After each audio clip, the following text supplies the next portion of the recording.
Good morning. Good morning, team. Good morning, Good Allison. morning. Welcome back to Momentum Monday. Good morning, Bishop. Good morning. Good morning. Good morning, Jade. Good morning, team. Good morning, Dr. Dawn. Morning. And Jill Jordan Green. Good morning to you. Hey, to all that are joining us live now, thank you so much for joining us every Monday morning at 7:25, 7:23 right now. But thank you so much for joining us. We are getting ready to go live at 7:30 on WQSW 100.5 FM in the Fort Wayne, Indiana area, the only 24-hour gospel station in that area. And I am super duper excited to have our special guest back with us today to talk about eating properly, having a better lifestyle in regards to what we eat. We have some exciting news. I'm sure you have seen this on Bishop's Facebook page, but Bishop, you have an event coming up. It's called Emerge Leadership Conference. That's going to be held September the 15th through the 17th in the Chester, PA area, which is themed Chester, a city restored. Bishop, can you tell us a little bit about that? Yes, we're going to have some special guests coming in. One is John Ramirez. He's the author of a book called Unmasking the Devil. We believe that there are some dynamics going on in Chester that can only be explained as demonic and spiritual and demonically inspired. And so he's going to come and talk to our people about doing spiritual warfare and those kind of things. We have John Salmons, former NBA basketball player, who's an entrepreneur, and he's going to help us with some information on kind of revitalizing the economy and those kind of things. So it's going to be a great conference, and we're looking forward to it. Hey, Bishop, if someone wanted to attend, please share with them how they could come to your event. And please, everybody, if you're not speaking, just place yourself on mute real quick. I'm going to come to you, and that's when you can unmute yourself. Go ahead, Bishop. Okay, if anybody wants to register for the conference at this point, they can either do it at the church or they can go on my website, dickielrobbins.com, and they can register there. So all the information is there about the conference. There's a flyer on there with information and everything. Very good. Hey, Bishop, if you don't mind, sometime today, please post your flyer on your timeline and tag us as well, so people that are in the area be able to get the information. Absolutely will do. All right. Hey, thank you so much for joining us. If you're live now, we have some people that are joining us. Please go to the bottom of the page and make sure you share this link or video on your timeline. We're going to get started momentarily. You know, Bishop, we're going into our fourth quarter. Jade, we're going into our fourth quarter. Doc, we're going into our fourth quarter. And you know, everyone has tried to or trying to get their last bit of vacation in, and some of us are preparing for 2018, you know, even though it's 2017. Jade, you do a lot of projects. You do a lot of collaborations in your area. What are some of the things that you're doing now within your business as you finish 2017, moving in 2018? Yeah, you know what? Actually, one of the things that I have in one area of my business that I do a lot of collaborative work with, we're actually retreating next week, right? Just to refocus and finish strong and build goals for 2017. You know, now's the time to do that kind of stuff, right? It feels kind of early to start talking about 2018, but it's really not, right? And you really need to look at where you are right now to kind of gauge where you think you'll be for the start of the new year. Like you said, this is the last quarter, your last opportunity to finish strong. So yeah, I think that that's one thing that you could do, whether it's a retreat or some, you know, again, like we talked about on a previous call, whether it's a check-in, whatever it is for you to kind of refocus you for this last stretch. Mm-hmm. Very good. Thank you so much for joining us on Momentum Monday. We're here every Monday morning, and we appreciate all of our supporters that are committed to viewing us live on Facebook, and also the ones that are tuning in on WQSW 100.5 FM and the Fort Wayne, Indiana station. We so greatly appreciate your commitment to us. Team, since Bishop is going to do a conference in regards to leadership, and we have about 2 more minutes, so we want to keep your statement very brief. One of the things I'm learning in regards to leadership as I continue to develop the magazine is that, not that I just figured this out, but when things don't go the way that you visualize or you set out, you got to take the ownership. And Bishop and Doc, sometimes you got to take the ownership in regards to your leadership within your personal life, in regards to the makeup of your family. How do you manage? We have about 2 more minutes, but how do you manage? I don't want to call it failure, but how do you manage situations in business or your personal life when it doesn't go properly and you have people that are following you're responsible for it? Anyone? Jay, let's go with Dr. Dawn, then we'll shift. Keep it brief, Wow, how do I manage it? One moment at a time, man, honestly, because everything is different. And sometimes I just try to do a debrief of how I got here and try not to reject any of it so I can learn from it. It's not failure if I learn, right? And I move forward. Sometimes that lesson is harder than others, but I just try to sit in it for a moment to understand it as best I can. You're not gonna understand everything. And then to figure out, okay, so what can I take from here? My friend always says, eat the meat and spit out the bones. So try to do that so I can move forward and be a better Dawn in the next moment than I was in this one. Very good. Bishop? Yeah, kind of similarly, and when things don't go wrong, first of all, I pray, and then I call it an autopsy on what appears to be failure. I look at the contributing factors and then assess whether they were right decisions, wrong decisions, or just decisions that could have been different, and proceed from there. Very good. Thank you so much. Hey, to all that are viewing now, we're getting ready to go live on WQSW 100.5 FM in the Fort Wayne, Indiana station. It is always my pleasure and honor to come before you along with this amazing team of individuals. I am just super duper excited to have the opportunity to be the co-host with Jill Jordan Green, the creator, the founder of Momentum Monday. She's an author, she's a businesswoman, she's a wife, a mother, and she is my friend, and she danced just because many times over for no reason. There it is. It doesn't even make sense. It doesn't even matter. But I am glad to bring to you Jill Jordan Green. Good morning. Good morning, Michelle. How are you this morning? I am doing well.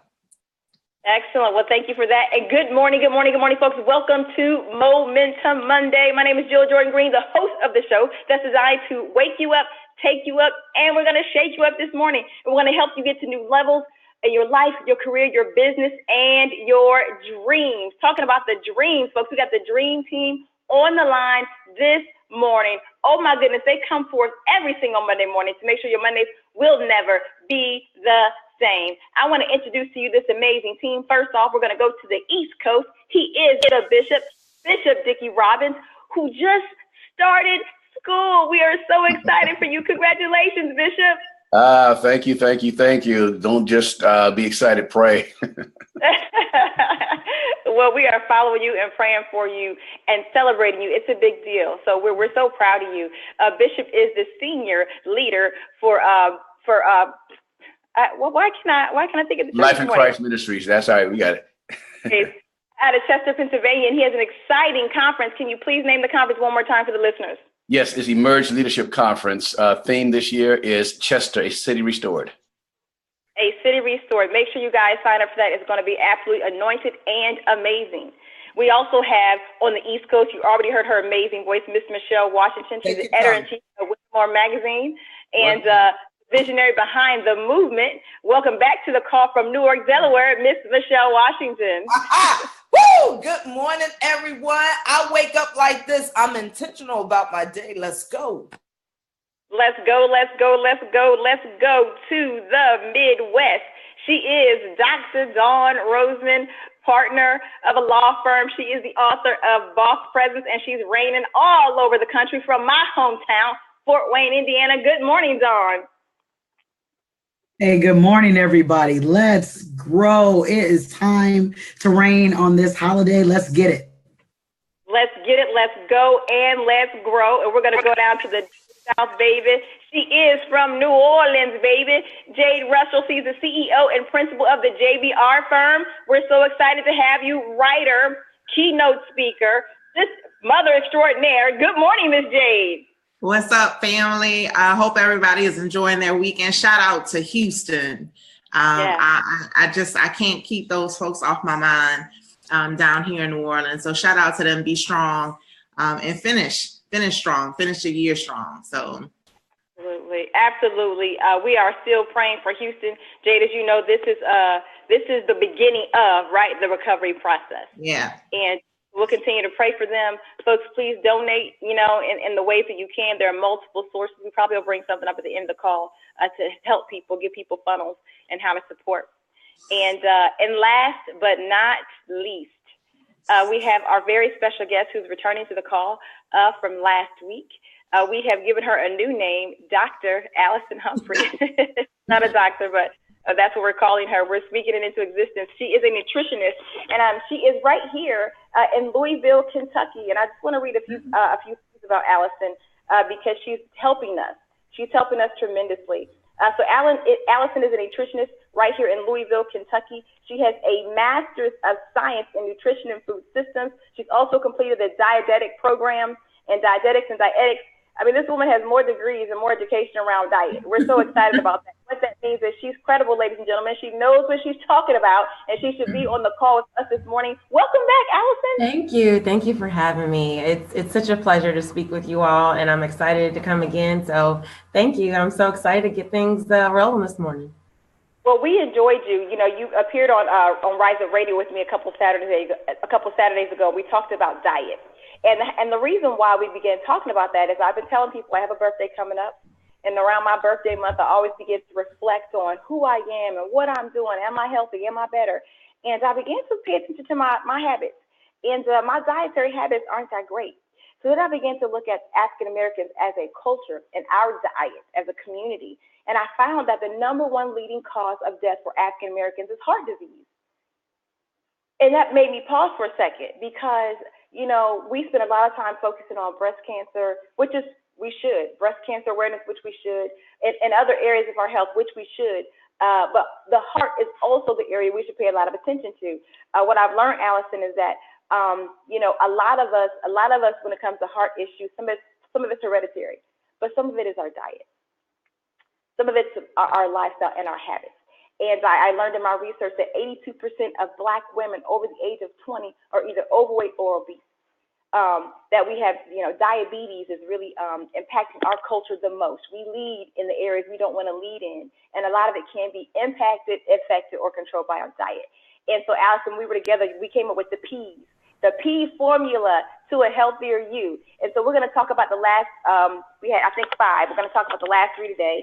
The P's were preventative lifestyle, portion control, processed foods, purge one thing, and putting more water in your diet. But last week we talked about having the preventative lifestyle and portion control, and that's kind of where we stopped. So can you briefly hit preventative lifestyle again? Tell our listeners who worked with us last week what that really means.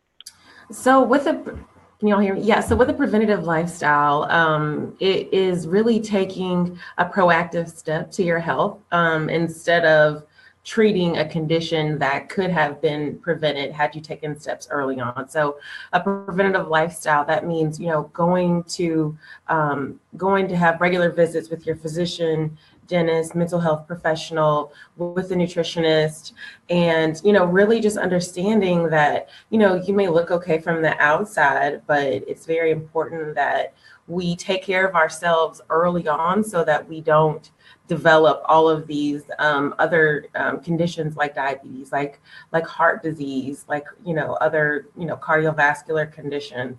So yeah, it's really just thinking about every choice that you make towards your health right now affects the later on. Hey, Jill, we can't hear you right now. Because I'm muted. Okay, sorry about that. So last week, we talked about, you said getting your regular physician checkups, which is important, but you also mentioned mental health. which we don't normally hear. People suggest you get a regular mental health checkup. So I'm so glad you said that, since we just finished our mental health series. What does that look like, though? Like, I know annually I should get a physical or a checkup, but what does a regular mental health checkup look like? I think that means, whether, like, however you go to choose it, whatever professional, I would say go to like a counselor or, a psychologist. It sounds a little daunting because there's a little bit of bias behind it, but, sometimes that we don't take care of our mental health. So even if there's nothing like, immediately wearing on you, it's still really good to talk to a professional and learn certain coping mechanisms and learning how to, practice mindfulness or stress relief. So whether you go to, a professional in your church, or you go to somebody from like a community center, I always recommend going to somebody who is trained in some of those counseling methods, just so you take care of yourself and your feelings and your mind. I love that recommendation. I don't know that we've had that. Go ahead, Michelle. Yeah, I think that is so key in regards to our mental, emotional state of mind, because with those things not working properly, it causes us to eat differently than what we should, because it starts there, really. It doesn't start with, I'm hungry. It starts with our mental and emotional state of mind. So I'm glad you brought that up. That is so awesome. I love that. So we're talking about the P formula to a healthier you. And the first P is preventive, having a preventative lifestyle, which means, have your regular physician checkups, your regular physicals, but get a regular mental health checkup. I love that, because you get your car tuned up once a year, right? I mean, we tune up other things. I love that. That's awesome. And then you talked about, making sure you see a nutritionist. Ever since you've been on my show, I've been telling all my family and friends, oh my God, I'm talking to a nutritionist. That's one step closer to me doing the right thing. But one thing we talked about last week was knowing your numbers. And I want you to talk to that, because we talked about that last week as a way to have a preventative lifestyle. And Dawn said, she impresses all. She knows her numbers. And I was like, I don't know my numbers. But that's part of having the preventative life. Let's talk about that a little bit. And then Dawn, I want you to talk about how you got there to knowing your numbers. Go ahead, Allison. So knowing your numbers, I explained to people and to patients, clients before that, you don't know where to improve or where to go if you don't know where you start. So that's knowing your total cholesterol, that's knowing your LDL, HDL, that's knowing your blood pressure, getting your A1C, your blood glucose levels. These things are really important because if they're elevated or kind of off, you can take steps to change that or improve that.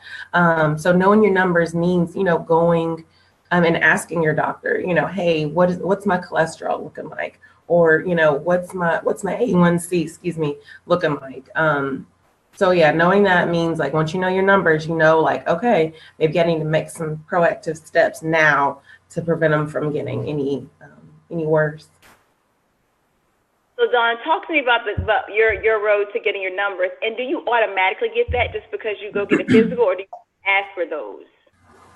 No, so this is gonna hurt a little bit. Because I was put on the road to go get my numbers because of your mother at the makeover conference. I'd never met your mom before, but that's what she talked about, and the importance of going to get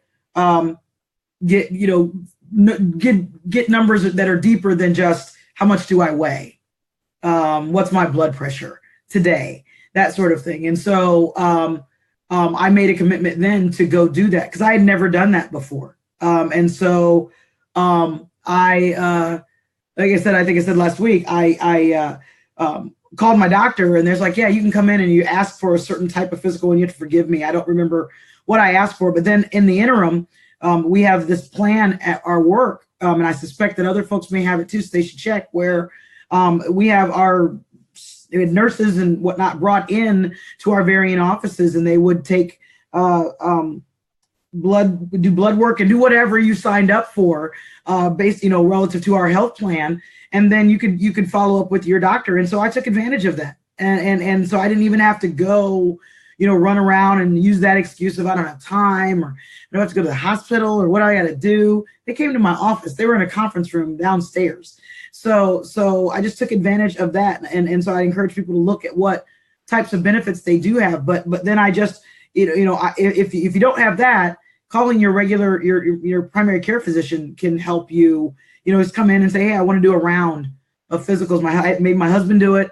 I'll do it. We do it regularly with our boys because they make you do it with kids, and go in and do things, for school and whatnot. But we get off of it as adults.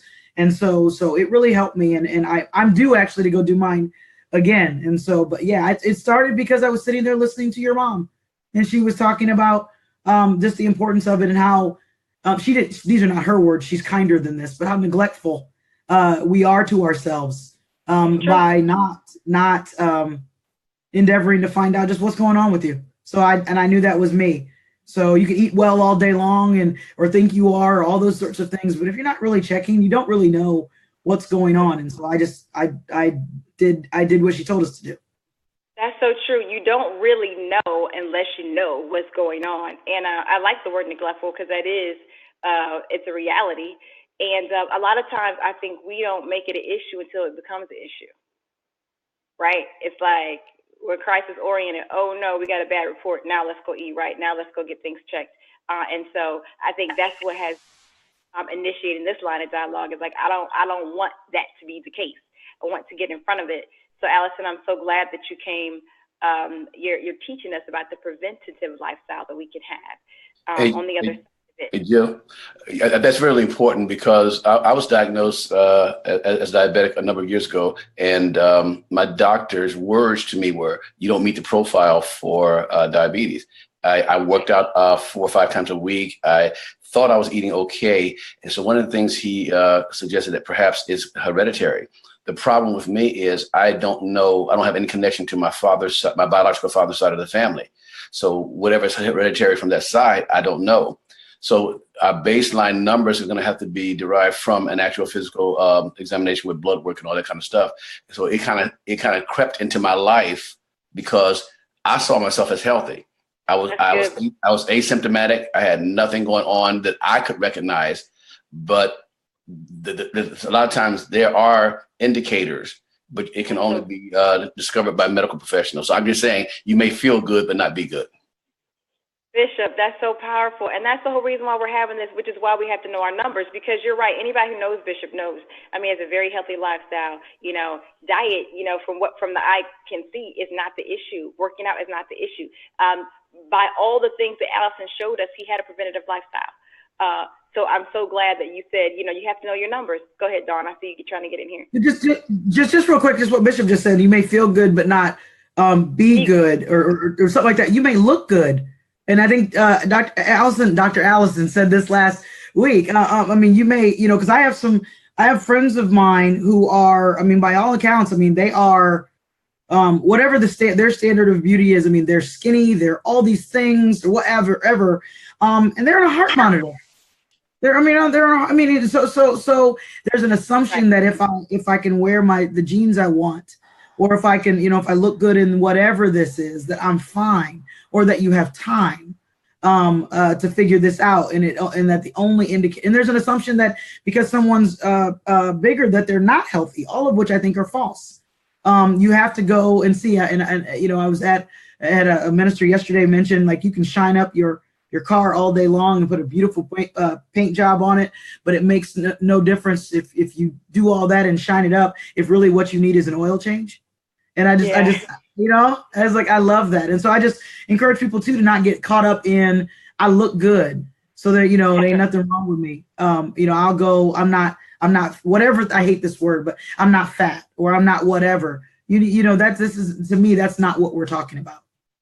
Well, it's not. And so, Allison, I want you to speak to this, but, when we spoke on Saturday, that's the one thing she talked about. She said our community or our country, we're so absorbed with the outside, what the outward appearance looks like. And that's not what this discussion is about. It's about what's going on the inside, because you can look good. You can even feel good and still not be good. Allison, you want to speak to that? Yes. I think that America overall, but especially in our culture, in African American culture, we kind of, have this idea that if somebody looks good, then they're okay.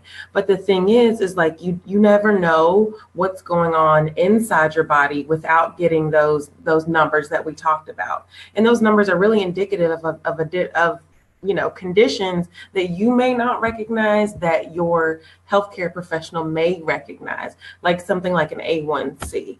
So I think that we need to take a step back from thinking that, because somebody is thin, that they're automatically healthy, or just because somebody might be a little more overweight, it doesn't necessarily mean that they're unhealthy. Our bodies come in different shapes and sizes, and we all have different genetics, so we have to keep that in mind. But because of that, you can't look and see from the outside if somebody is healthy or not. I think we need to get away from that idea that although your outward appearance can be indicative of some health conditions, that not all the time it's not something that you can see. So whether, and honestly, it starts like, you don't have to be older. So I've encouraged people, I'm 28, people who are, my age and even younger, maybe who's starting at 21, 25, whatever, to really go to the doctor and understand those things, because, I just think it's good to know early on so that you don't put yourself at risk for other things. So Allison, we have some questions on Facebook Live. You mentioned A1C a few times. Can you explain that? Can you speak to that? People are wanting to know what that is. Yeah. So your hemoglobin A1C is an indication of your blood glucose levels over the past 3 months. So when they talk about blood glucose levels, that means usually people whose blood sugar is not well controlled, that's usually an indication of type 2 diabetes or even type 1 diabetes. But a lot of more times than not, especially in our communities, it is type 1 diabetes. So typically a healthy A1C or somebody whose blood sugar is well controlled is 7 or less, but anything over that, it could be an indication that you have elevated blood glucose levels, blood sugar levels, and that it could be an indication of, diabetic symptoms. So A1C, it's usually, it goes from 1 to 10, but, typically a good number would be 6. 7 is like, okay, you're on the borderline, 8 to 9 is, that's not looking so good, but that's what that is. And if you have any more questions about that, I recommend you ask your physician about that. So is that part of the numbers that you asked for? Yes. Like if you, okay, A1C. Can you go back over, because you did mention, you mentioned your cholesterol, you said HDL, LDL, and A1C. Can you talk to those again? Because we got some folks who want to know. They want to go get their numbers. Okay, so your total cholesterol is an indication of how much I'm trying to make it in the most easy way to understand. It's an indication of how much fat is in your blood. So it sounds, so that's what that is.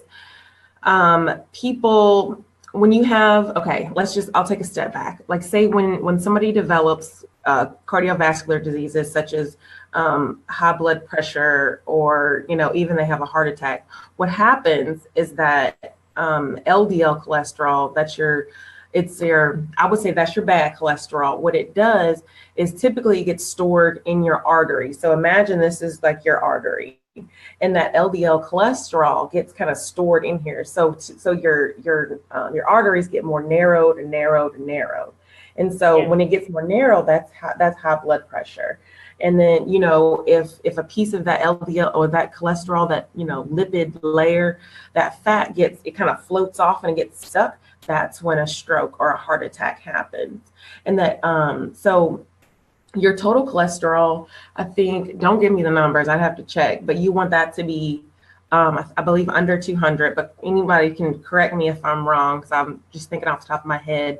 And then you want that LDL cholesterol, the bad cholesterol, to be low. And then that HDL cholesterol, if you think of, that's your good cholesterol. So if you were to have, I always say that's your helper cholesterol. So if it's something that helps to decrease that number, it goes back to your liver to be processed out of your body. So you want your HDL to be higher. That HDL also, it really only comes from eating right and exercising. So there's no, you can just take a pill and increase your HDL. So, and if you have any more questions, again, I would ask your physician, your nurse practitioner, your doctor, whoever you see on a regular basis.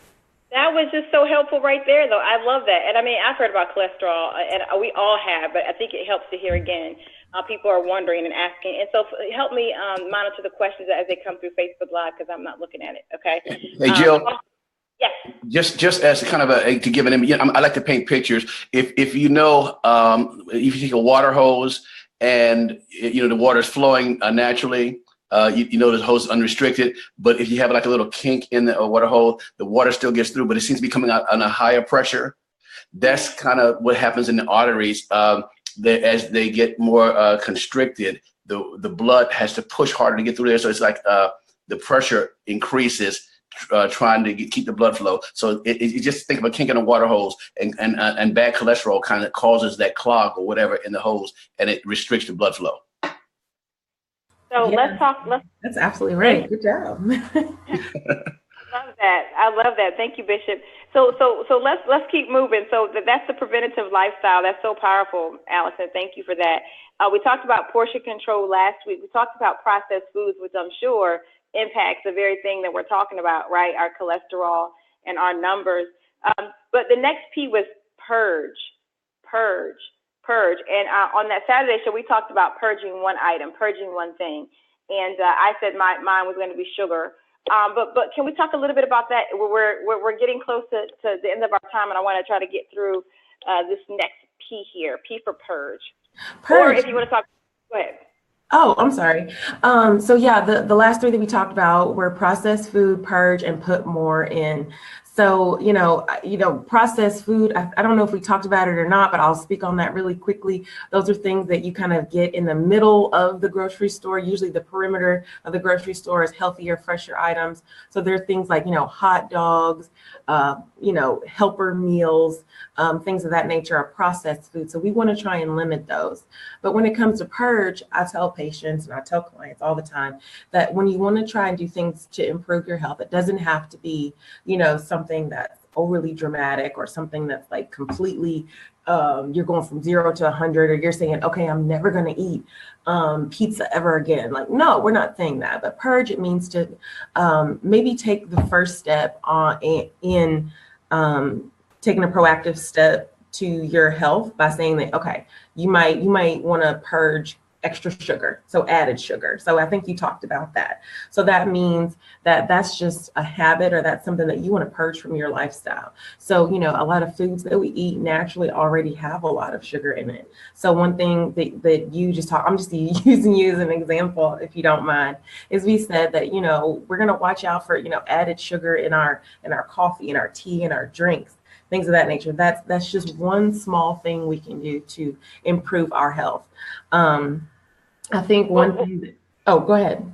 That's okay. I see Jada muted. But I'm going to tell you, I've been monitoring myself every since I've been talking to you about the added sugar, and I've been telling people around me, if I'm putting cream in my coffee, which already has sugar in it, adding more sugar, now I'm adding sugar twice. So I have been better, not perfect, but I've been better. I've been good. That's a step. And when I used to work with Jay used to always say, baby, anything white ain't good. We go to lunch and, she'd be, and I'm like, well, what? And that stuck with me, which is a great way to identify some things you want to stay away from. Go ahead, Jay. When you're thick like me, Dr. Allison, you can't go to lunch with people like Jill, because Jill will lose her mind at lunch, and it's just not right. She's one of those people, I don't know what's on the inside, but she looks perfectly healthy on the outside. To your earlier point, she will just, you can't go to lunch with Jill. But that's not my question. My question is, I have two questions too. The first one is, what are some of the common, I guess, misnomers, like things that we never even think. You named a couple, like the cream in your coffee, right? But some of the common misnomers about things that we, everyday, ordinary things, small things that we put into our systems that may not, that have a negative impact on our health. So that's the first thing, just common things that you see. And then the second thing is my huge issue is not eating. Like I will go all day without eating, and I will look up and it's 5:30 and I haven't put anything in my mouth other than a cup of coffee that morning. And so I just wanted to make sure before we ran out of time for you to address that kind of stuff. Okay, so to address your first question about some of the misnomers and food that we're kind of eating that we don't realize that's, probably not so good. The first thing, well, I think I spoke to that before, is a lot of our sugar sweetened beverages, like the energy drinks, like the tea, even lots of fruit juices. Those have a lot of sugar and a lot of extra calories. I was hanging out with my goddaughter and she wanted some orange soda, and we were at the store. She wanted, just a can of soda. And I was like, I don't think about that. I mean, I was like, no, you're not going to have that. We're going to try something different. But when I looked at the calorie content, it was 190 calories for one can. And I was like, oh my gosh. And it was like so much. So that's one of the things that, people don't think like, oh, it's not so bad, but that adds up. I think sugar sweetened beverages is honestly one of the reasons why there's a higher rate of high blood pressure, high cholesterol, diabetes, because I could go on for that one. But another thing is fast food. You may not think it's not that bad, but that fast food is that's one thing that I don't recommend, because you don't know what you get. There's a lot of stabilizers in there. There's a lot of chemicals that you wouldn't even get if you made it yourself. So if you're really craving a burger, I always recommend, don't go to wherever, make it at home, take a little time, for that. And then to talk about your second question, which I might need you to clarify if I remember correctly. So just interrupt me if I'm wrong. And you're muted right now. Yeah, okay. So the second question was about not eating, right? Oh, not eating. Going the entire day without eating and the impact that has on your body. Okay, so I think that kind of leads us more into our last point, which is put more. So put more water, try to put healthier things into our bodies. We're all really busy. We all have really busy schedules. But I think that we have got to make proactive choices. We have to think about eating, whether that means that we know that we're going to pack, a healthy granola bar or pack a piece of fruit in our work bag, or, bring a shake to go, because we're not going to have time to really do that. I mean, there's no easy way to say this. There's no easy way. I recently was talking to my father, who we sat down and we just had breakfast one day, and he was telling me about how he really improved his diet. He improved his numbers. He went to the doctor, and the doctor was like, you need to do something, or you're really shortening your lifespan.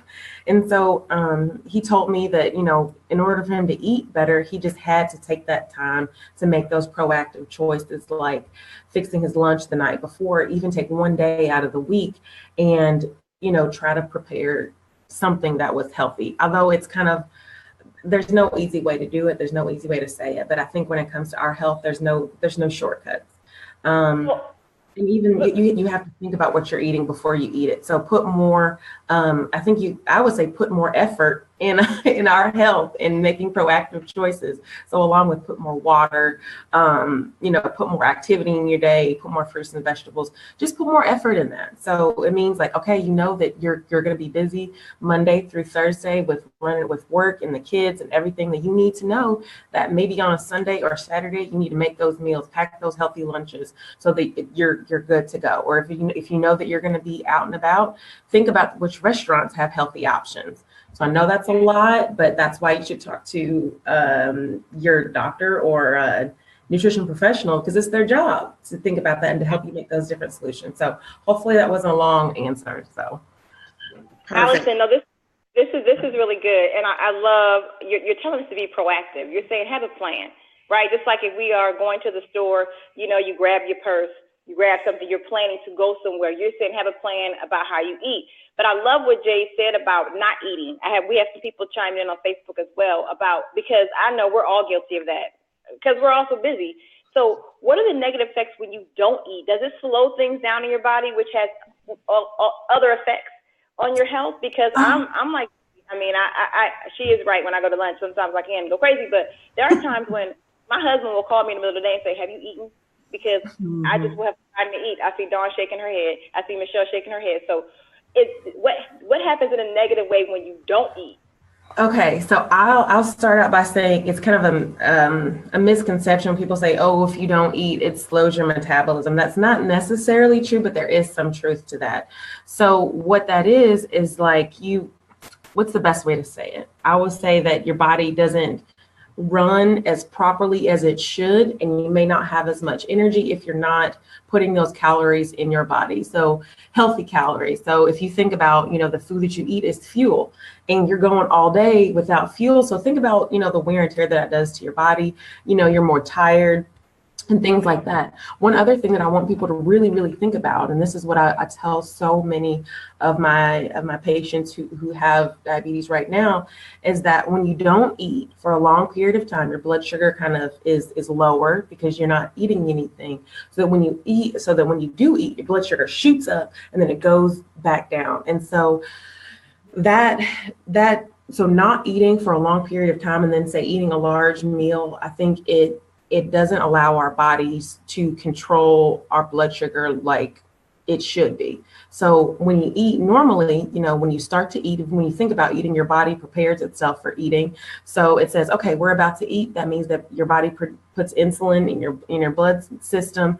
And so then when you eat all that blood, the blood sugar, when your food breaks down, your body knows how to use that so that blood glucose goes to your cells and it uses your cells for it gives your cells energy. So when you don't eat, you have less control of that whole process. So if you're not eating all the time, so that's one thing that I tell diabetic patients and people who are pre-diabetic is that it's very important that you eat at regular intervals throughout the day. Now, whether that's, some people do every 4 hours. I tell people to really monitor. You don't want to go more than 4 hours usually without eating.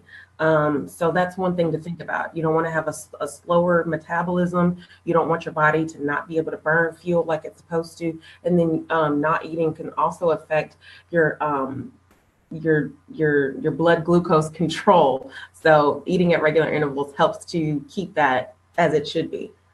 Excellent. Bishop? Yeah. One of the things that, again, from experience, you don't want those dips because I was told by my doctor that sometimes your low blood sugar can be worse than a high blood sugar because you literally can slip into a diabetic coma. Your sugar level can drop so low that you lose consciousness. And I've actually awakened in the middle of the night, sweating and so forth, because I did not do a good job during the day. And my blood sugar was so low that I had to rush sugar into my body in order to stabilize it. So eating regularly throughout the day does help to control and to prevent those peaks and spikes in your blood sugar. And that's if you're diabetic or not, right? That's just. Yes. Well, it's more of a health risk if you're diabetic. I'm certain it's not good for you if you are not diabetic. In fact, it can probably lead to some problems in that regard. So I'm speaking as one who deals with trying to control my blood sugar because I have type 2 diabetes. Okay. Thank you for that, Bishop. This is good. We got people on the line loving this. Ms. Vina Thompson just said, thank you so much for the information about not eating. I've been struggling with this issue for a long time. Danita says, smaller meals more often. Love that. Thank you. Denise Jordan says, don't overlook the impact of nutrition or lack thereof on kidney disease. So the proper nutrition or lack thereof, which means not eating, on kidney disease, right? That's something else we have to watch out for. I love this. This is so powerful. This is just so good. Thank you, Allison. This is really, really rich discussion. We're going to finish our P's because we're really over time. Folks, hey, you're here with us on Momentum Monday. I don't think I've said that at all, thus far. You're on Momentum Monday, and we are talking about the P's, the P formula to a healthier you. We have Miss Allison Humphrey on the line. She's a trained nutritionist, and she is breaking it down for us. The first P was having a preventative lifestyle. The second P was portion control. We talked about last week. The next P was processed food, limiting processed food.